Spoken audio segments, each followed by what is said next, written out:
Respond to AI overview changes by fixing the source, not chasing the algorithm.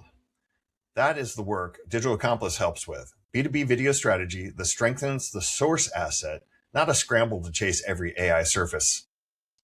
Now, let me show you what that looks like in practice. Here's the trap.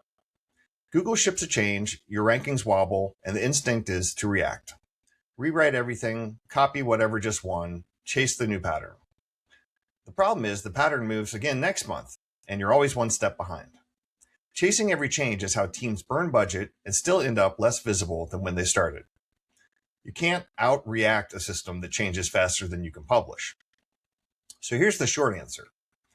You respond to AI overview changes by building genuinely useful answer-first content tied to real buyer questions, not by chasing each update. Because clear expertise survives the shifts. Algorithms reward the same thing over the long run. The clearest, most credible answer. Your job is to be that answer, then hold steady while everyone else panics. And you don't have to take my word for it.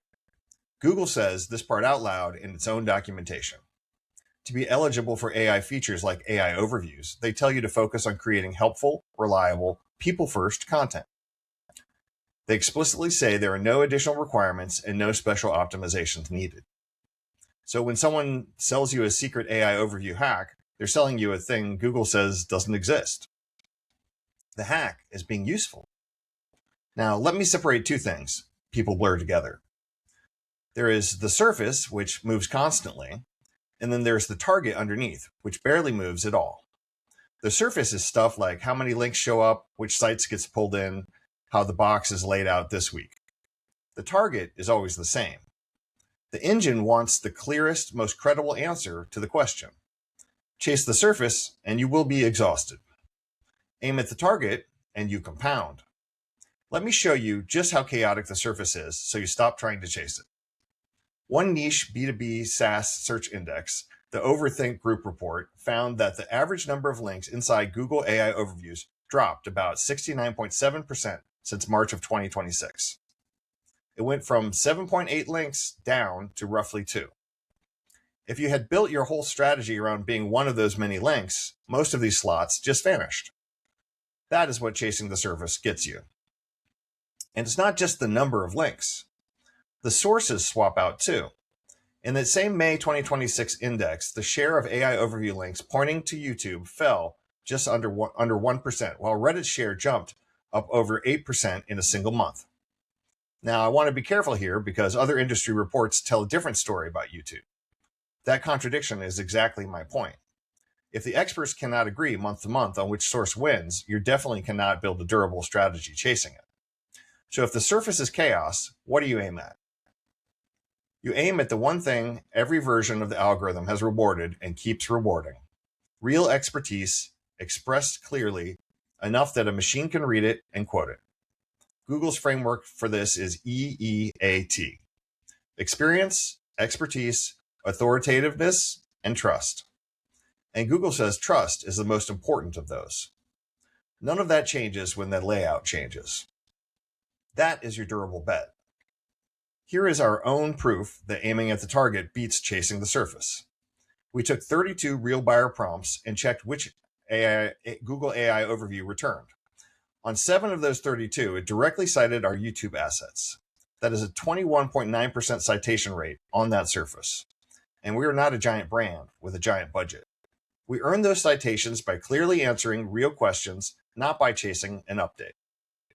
That is the whole strategy working. Sit with that result and see what that means for a second. The AI did not cite us because we were the biggest name in the room. It cited us because for those prompts, we had the clearest, most credible answer. That is the good news for almost everyone watching. Citations are earned, not bought. You do not need to win the budget war. You need to win the clarity war. A small team with sharp answers can beat a huge team with vague ones. Here's a mistake that makes chasing worse. Watching the wrong scoreboard. Industry data shows that AI overviews now reduce clicks even when your ranking stays exactly the same. So you can hold onto your position, see traffic fall, panic, and start chasing changes that were never the cause. If you only watch rank, you'll react to noise. You have to watch whether you are actually showing up inside the answer, which is a different question. So when a change does land, how should you respond? Not by tearing everything down. You respond with a small refresh loop. Watch for the answers where you slipped or went stale and update those specific pieces. The data shows a small targeted update can recover a lot of lost ground. That is responding. Throwing out your whole library because the box changed shape is reacting. One of those compounds. The other one just burns the quarter.